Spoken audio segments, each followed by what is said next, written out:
You're listening to the Missionary Perspective Podcast with veteran missionaries Eric Johnson and Joshua Mead. We're glad you could join us. We trust this podcast will be both a blessing and a challenge as we relate topics in world evangelism from a missionary perspective. Now, here's Josh and Eric. Hi, this is Josh Mead, and you are listening to the Missionary Perspective Podcast. I am here with Pastor Ryan Hayden, and I'm excited about this particular interview.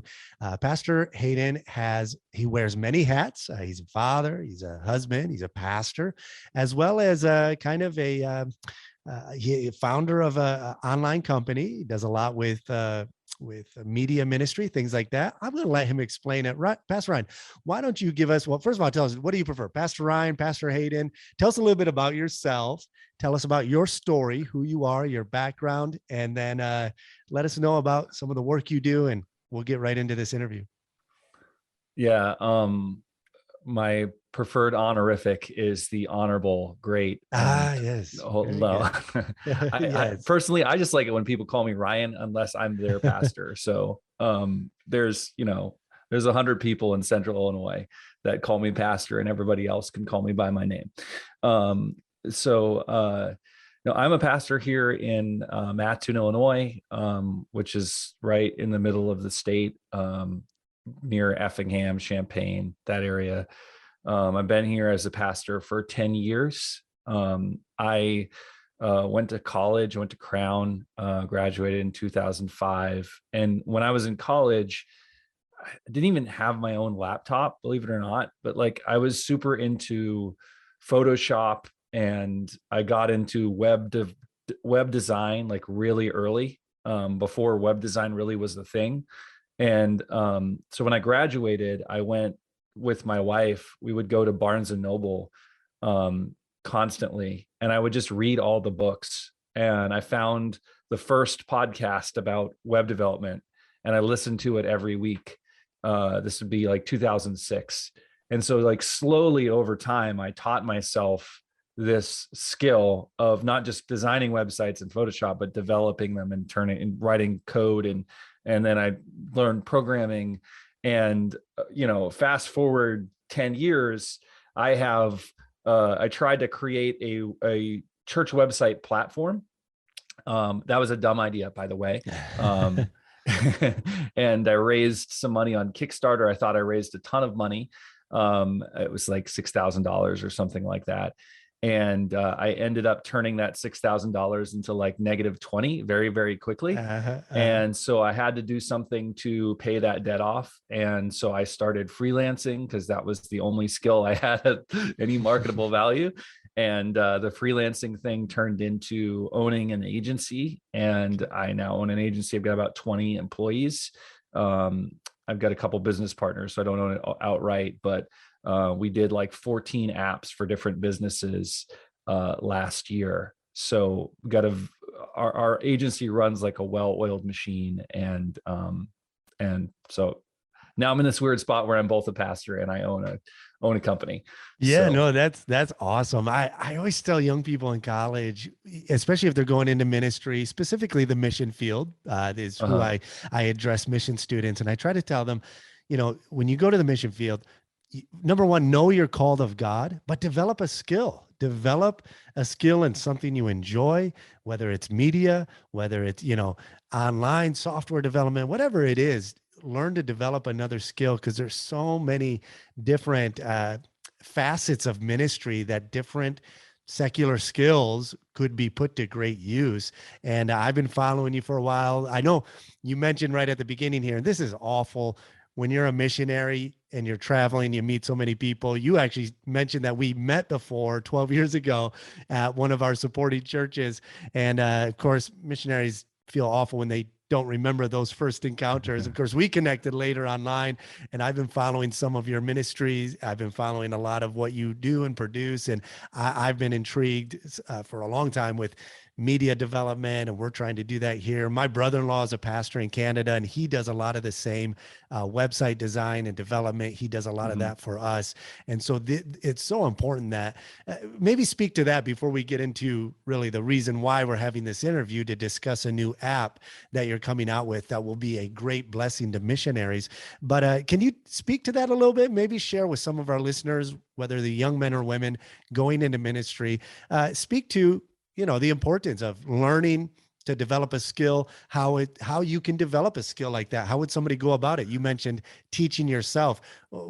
How important is that? Yeah, I think it's okay. I've got weird views on everything, man. And so No problem. you might want to like steer me so I don't get you in trouble. No. I honestly think that everybody that goes into the ministry, I think the default should be that they have some marketable skill, some trade. And I got lucky. I taught myself. I had an interest.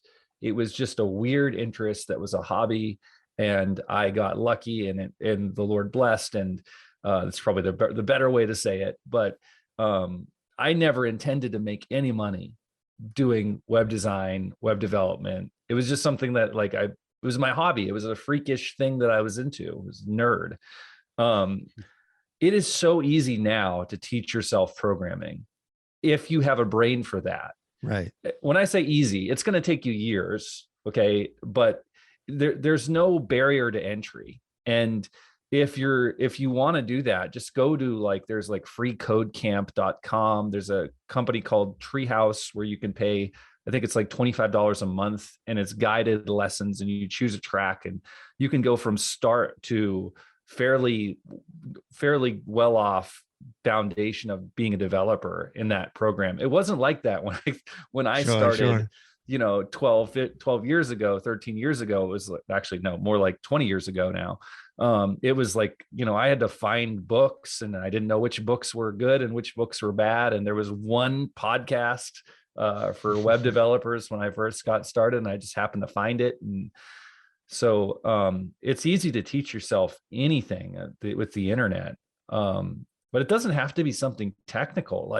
Sure. Teach yourself to be a plumber, or to do electrician work or whatever, and have something that you can fall back on. I think it'll benefit the cause of Christ in a great way if people did that, and helps people respect you a little bit more too, I think. Oh yeah, I absolutely 100% agree. I don't know where I'd be as a missionary without YouTube helping me figure out plumbing and electric and mechanics and all of that, because those things don't come naturally. So yeah, I totally agree with you. I think that there's so much benefit to somebody going into ministry or somebody who's already in ministry, to continually to develop different skills, find something you're interested in that you can put to use, and like you said, it's not necessarily primarily to make money, but it does allow you to engage your community more effectively on a real day-to-day basis. And so I'm excited about this app that you've developed. I've been seeing posts online through a couple of groups that we're in, and you've been sharing a little bit about it. I'm excited to learn more about it today. I've been reading a little bit about it. I went to your website, missionhost.com, and it shares quite a bit about it. I encourage our listeners to go over there and check it out. But you are developing, basically, to summarize it, it's an app that would basically be like a Airbnb for missionaries traveling on deputation or furlough, an easy way for them to find places to stay. Talk about this app. Tell us what brought about the need for this in your mind. I'd love to. First off, not my idea. Okay. A missionary friend of mine, a super sharp young missionary, Benjamin George, third generation missionary in Argentina, came to my church, and we just hung out for a while. Drunk yerba mate on my porch and bonded a little bit and talked about what I was doing. And he calls me about a month ago, and he's like, I've got this idea for an app. And he's like, we need to make an Airbnb for missionaries. And my first thought was why? That's stupid. Why would anybody want to do that? And he explained, he said, look, I know where I'm going to stay the night of my meeting. I pretty much know where I'm going to be Saturday night and Sunday night and a lot of Wednesdays, right? But there's 4 or 5 other days in the week where I have to find a place to stay as I'm traveling around the country. And he said, I spend hours, I've just got a piece of paper that's passed around that has all these different prophets chambers on it. And I spend hours calling these poor pastors on this list. And a lot of them, the numbers aren't even right, or they send emails and the emails get ignored. And he said, it's a pain. And then we spend money constantly on hotels. And he's like, there has to be a better way. And my was like, why hasn't anyone done this before? This is the greatest idea ever. Right. Yeah. Like, so I make apps for a living. Like, that's my primary source of income. Our business does not do apps that cost less than $50,000. And this is a fairly complicated application. If my business did this for somebody, it would probably cost $65,000, $75,000 to make it happen. And financially, there's just no, it's a small enough group. Missionaries are a small enough group that there's no financial incentive to do this, right? You're never going to recoup your investment if you did it. So I prayed about it, and I was like, if we cut every corner, if I do as much of the work myself for free, if I find a developer that I trust that can work with me and just manage the project and have him, pay for it at cost and give him some time. It's like, I think we could do this in like a tenth of that. I think we could do this in like $6,000. And so that's what we're doing. We're in the process of developing this and trying to raise money. And we're pretty far along. I'd say we're probably about 65, 70% done. Okay. There's a lot to do yet. But we've got the app running, and people can set up accounts. I'm not turning that on yet for everybody, but we've got just a lot of work done, and we're working on it, just chipping away at it every week. I'd say we're probably a month away from launching this thing. So that's very exciting. So walk us through kind of what it would work. And first of all, before we talk about some of, how it would work, basically, I just want to say, if you're listening to this, I'm going to do this after I get off. I'm going to go and give a donation and help with this app. I know it would be a great blessing to missionaries. And at the end of this interview, he's going to give you, Ryan here is going to give us information how we can connect with them. And I want to encourage you, pray about giving toward this, whether you support missionaries, whether you're a missionary yourself. It's going to be a great blessing. And this is kind of a no-brainer. It's something that you think, why wasn't this done before? And this is something I had thought about a long time ago. Talked with my brother-in-law about what it would look like to develop a website. This was before I knew anything about apps, or it was just mostly websites. And he's like, man, this would be such a big project of coordinating and putting things together. It's not going to be super easy. And so we kind of just left that be. But so I was excited to hear that somebody's developing this. And I mean, for what you're saying, but $6,000, that's nothing to get something like this developed. It's clear that you are not taking money. You're not wanting to do this for any profit. This is purely a ministry. And so no, there's no money being changed hands. All of that money is going to pay somebody. All of my time is volunteered time. A lot of people have volunteered time on this. But in order for something, you're probably talking 500 hours, hours of work. Easy. Yeah. For this to happen. And 500 man hours, not just 500 man hours, but 500 man hours of very specific high, people that could take that 500 hours and make $50,000 with that 500 hours, so it's a sacrifice for the developers to work on this at the price that they're doing at.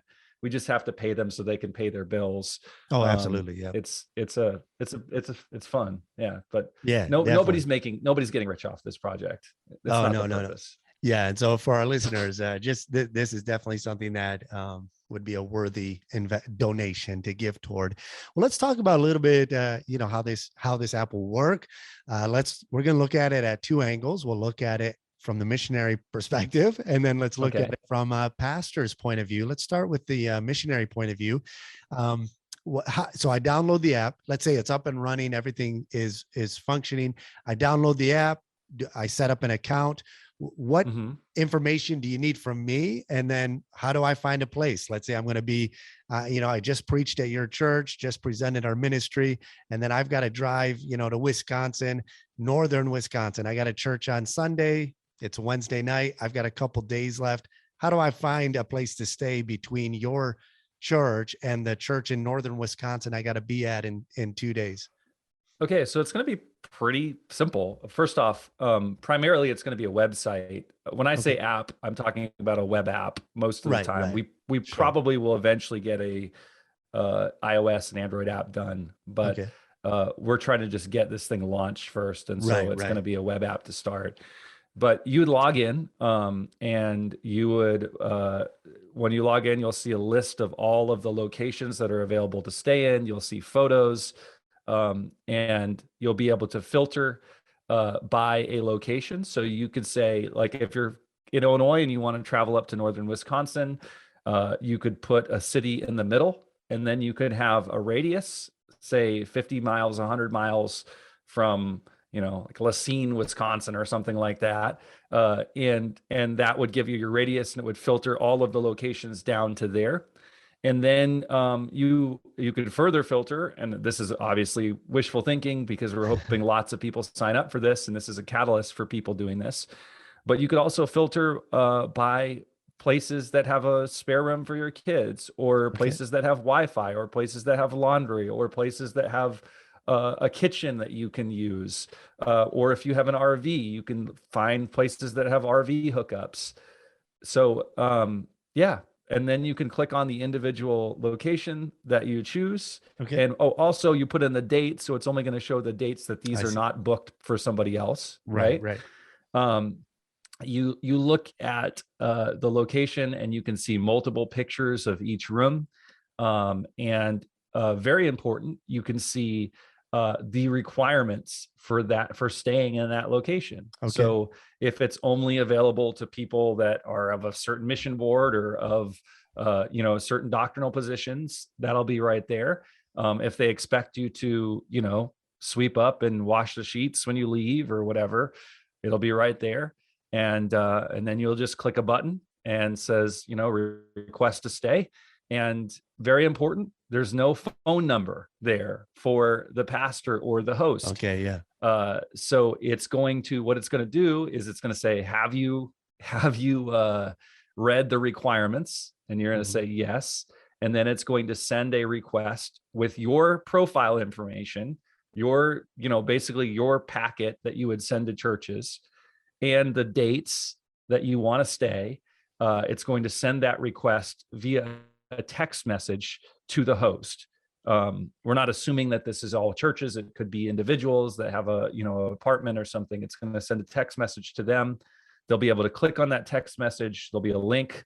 They can see you. They can read all about you, read about the dates, and then they can simply say yes or no. And when they say yes or no, you'll get a text message that says, hey, you've been approved for staying at this location at these days. And then you'll get reminder text messages, a day before the stay, if it's a month out or something like that. And so will them. That's it. Excellent. Well, it sounds just like the Airbnb. Basically, our past furlough we took, we basically stayed in Airbnbs because they're cheaper than hotels, but sometimes a little harder to find, and there's always hidden fees and things like that. And I always, as a missionary, you would, like your friend said, who suggested and brought up this idea of an app like this, you do get a list of prophet chambers from your mission agency sometimes, or you discuss with other missionaries and you kind of build up this repertoire. But there's always those challenges of, any missionary will tell you, reaching out to pastors or secretaries and trying to coordinate, especially if there's a time crunch and you need to stay somewhere and it was a last minute thing. Could be a little more difficult, and you don't want to waste your money, if you don't have to, on a hotel. In fact, when my wife and I were on deputation and we had a long stretch in between meetings, we would find a campsite somewhere and just camp out because we didn't want to spend that much money. Number one, we didn't have any money to spend as it was, in between meetings. Mhm. And so something like this would be much more beneficial. How would, you know, uh, I guess there's no way of knowing until it actually starts, going into real world use. But if I am to send, let's say I look at my schedule and I think, oh man, I forgot to find a place this Friday. It's a week out. I forgot to find a Uh-huh. place for this Friday where to stay. Have you done any testing, or do you have kind of or will you not know until there's like actual real world use of this, how long it will take for a church to respond? Because I think a missionary would be concerned with, sometimes it takes us a week or two even to get in touch with a pastor. Will Well, this allow to expedite kind of the process of, if I need something next week, I could probably find it my more easily? my hope is that it expedites the process. Yeah, And if you want to pivot to the pastor's concern or the sure. host's concern, Yeah. I think that's the key. Okay. So, like my church, we have a prophet's chamber. And we would love for missionaries to stay there. And if you're traveling through the middle of the country, I'm like I said, I'm central Illinois. The confluence of 57 and 70 is about 20 minutes away from my house. So you probably have driven by here multiple times and just never thought about it. And we have a prophet's chamber with bunk beds for the kids and a kitchen and it's fairly Right. nice. Yeah. Um, I would love for people to stay there. I am not going to put my phone number on anybody's list. I'm a pastor and I have a business, and Yeah. you know what I mean? Like my church members can get in touch with me. I don't want to talk to missionaries looking to stay in my prophet's chamber 2-3 times a day for the rest of my life. We don't have, our church isn't Yep. big enough to have a full-time secretary, so I don't want to put that on somebody else, you know. So I get it. And then pastors are concerned that, maybe some missionaries are going to stay there that they don't approve of, or maybe the missionaries are going to trash their place, or you know, there's all kinds of concerns that pastors have. Um, and so how are we I think the bigger challenge is answering those problems, right? So the first thing we decided is that there would be no phone numbers shared with missionaries and vice versa, Okay. right? So like you can share your phone number personally if you want to, but all of the communication for this is going to happen through the application. So the application is going to send a text message. You click on a link and open it. And so second, we're going to cut down on the back and forth, like, oh, can you send me your doctrinal statement? Oh, you know what I mean? Like, can you send us pictures? Oh, do you have this? Do you Right. have that? There's so many of these conversations that probably happen over and over and Yep. over again Yep. that could be solved with a page that just says, here's the photos of the place that I have for you to stay. Here's the things that are available. Here's the schedule of when it's available. And then the host has the simple option of just pressing yes or no. There doesn't have to be a long conversation that's drawn out. So we're trying to design this thing to protect the hosts as much as possible from being overrun with requests for donations or overrun with requests for people staying, and just removing that whole phone tag element completely from the picture. I love it. I mean, So does that answer your question? absolutely. It just makes sense, right? It just, you simplify it and you break it down to just one form of communication, and that's it. It just, pastors don't have to worry about taking up time, like you said, trying to go through figuring out who this guy is who wants to stay here. And most pastors, in Mhm. churches that have prophets chamber, they want it to be used. But like you said, there are those concerns, and you brought those up. And I think those are concerns that pastors will be able to readily handle. They could a pastor, what he would probably have, maybe a secretary or an assistant pastor take care of the text messaging, I would Mhm. imagine, because once it's set up. So if you're a pastor, and obviously your concern is, I don't want just any missionary staying here. We love missionaries, obviously, but Mhm. there are certain lines we draw with who we want to Right. collaborate Yeah. with, and that's totally understandable when when you're a missionary. That's great. So what are some of, basically, when he signs up, how do you initiate? Let me ask this question then. How do pastors find out about this, especially in your early stages? And how long will it take out of a pastor's day to get his page set up to where it's pretty much intuitively running with somebody just clicking yes or no? What's the process, and how does he get all those concerns answered? That's a great question. So we're going to try to streamline that as much as possible. It'll just be a form where they upload a main photo and then multiple other photos. That'll be the biggest thing, is just taking pictures of stuff. Yeah. Some people might not want to do that. I think if we frame it as this is going to save you lots of time and make use of this, that'll be, easy. There'll be just check boxes for the things that they have, whether they have Wi-Fi or not, a Yeah. laundry available or not. So the whole thing will just take a few minutes for them to fill out. And then they'll put the phone number that they want to be responsible for the text messaging Okay. in there. And we will promise never to share that with anybody. Right. And I think you could probably take 20 minutes and have the thing set up. Yeah. As a pastor, to get people on it. We have uh, Ben George is going to be calling Okay. the list of prophets chambers that he has as a missionary, and saying, hey, we want to save you time. We want to make it so that people can use this. Would you check out this project and consider adding your prophets chamber to it?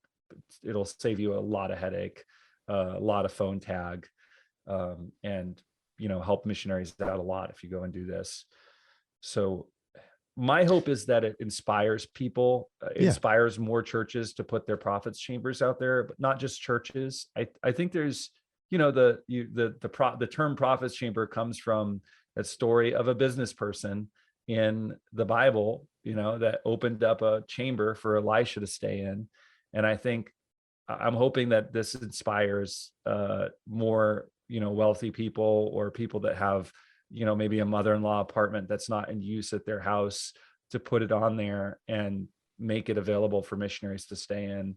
I think it'll be a blessing to a lot of people. So yeah, that's great.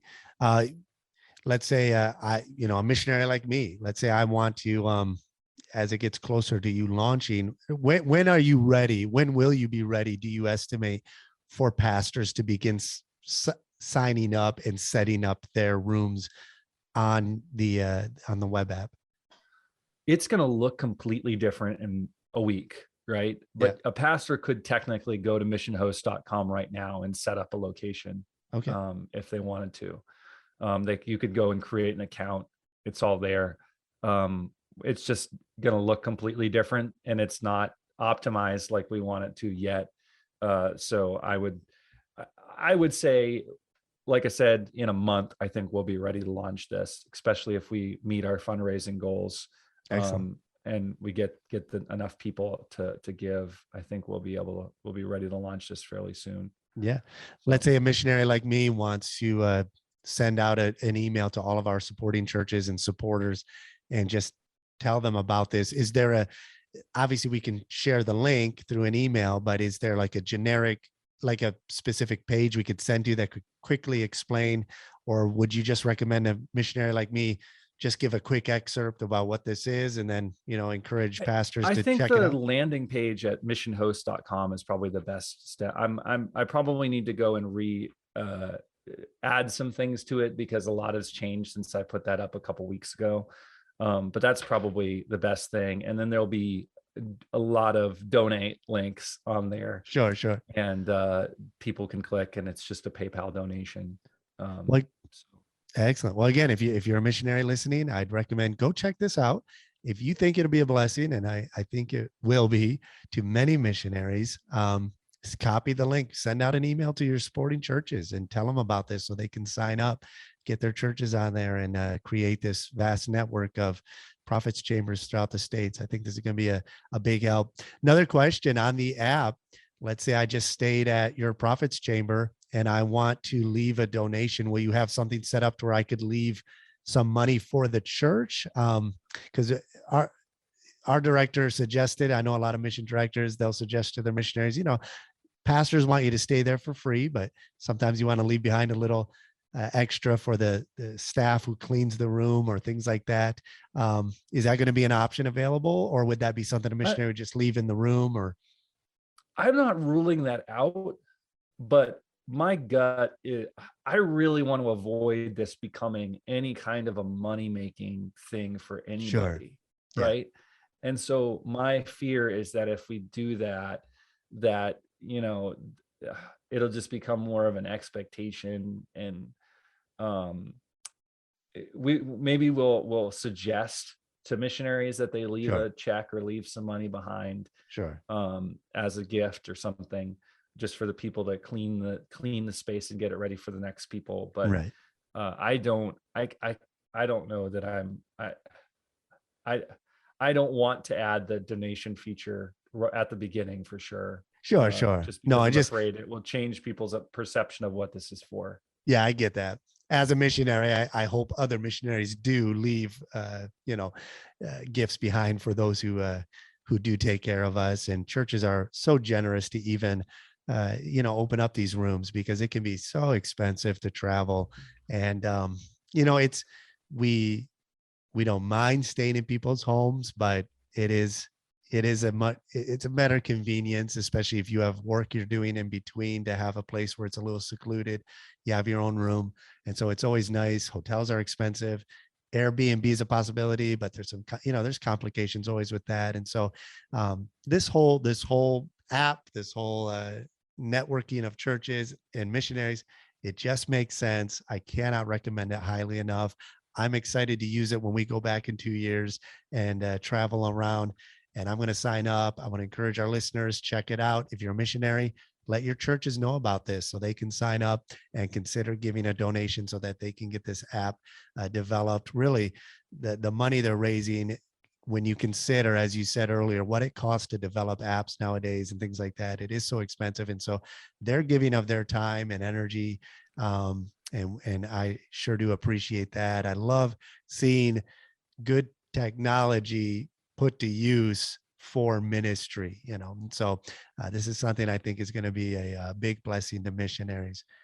Well, as we finish up, is there anything else about the app, anything else we didn't cover that you wanted to include? Nope. If you want to find out more about it, it's missionhost.com. Hosts is plural, so mission is singular, host is plural. Missionhosts.com. I typed in mission host, and it said the web domain. I could have bought it for $3,000. So plural, missions host. Yeah. Mission hosts. Mission hosts. Yes. Missionhosts.com. And please share it with whoever you can. I think I've exhausted my personal network asking for donations. So I appreciate that. And thanks for having me on. It was fun to talk about this. No, it's been a blessing. And I'm excited to see pastors using their, developing skills and using these for, especially to bless missionaries. And we're really excited to see how this will be used. And we'll try to have you on in the future as the app develops and as it's used. We'll try to give another promotion maybe in a year from now. So this month we're looking at, we just finished a theme of ministry and family. And this month we're going to be looking at social media, and ministry and missions particularly. You're going to be one of the interviews. I'm going to interview my brother-in-law, who's a pastor in Canada. And he also does web design, web development, as well as affiliate marketing. And he's created just some passive income by it's mind-blowing how easy it is nowadays to put some time and effort into developing something online, and then it can create kind of an income if you know what you're doing, and you can figure those things out. And so really excited about that. And whether you're a missionary, a pastor, or a listener, go check out missionhosts.com and consider giving toward it. Pastor Hayden, Ryan, we appreciate your time, appreciate coming on here. Thanks. And sharing this ministry and this technology with us. God bless. Thank you, man.